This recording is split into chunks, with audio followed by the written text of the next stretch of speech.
സകല ജനവും പക്വതയുള്ളവരായി മാറണം. പരിശുദ്ധാത്മാവ് നമ്മളെക്കുറിച്ച് ഉദ്ദേശിക്കുന്നത് അതാ. ഞാനും നീയും തോറ്റുപോകല്ലേ.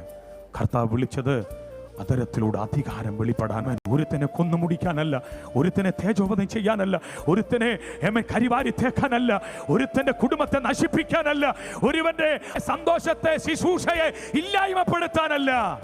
തെറ്റ് ചെയ്യുന്നവൻ ദൈവമായി തീർക്കട്ടെ. പ്രിയപ്പെട്ടവരെ, ദൈവമായി തീർക്കട്ടെ.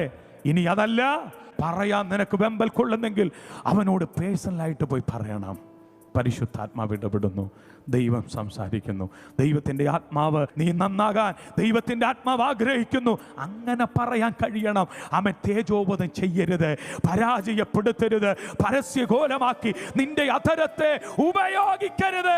ദൈവം അത് വെറുക്കുകയാണ്. ഇന്ന് പകൽ ആത്മാവ് ഞാൻ പറയാം, ശരിക്ക് നാവിനെ കടിഞ്ഞാണിടണം. കാരണം എൻ്റെ നാവ് ശ്രേഷ്ഠതയുള്ളതാ, ക്രിസ്തുവിനെ ഉയർത്തേണ്ടതാ.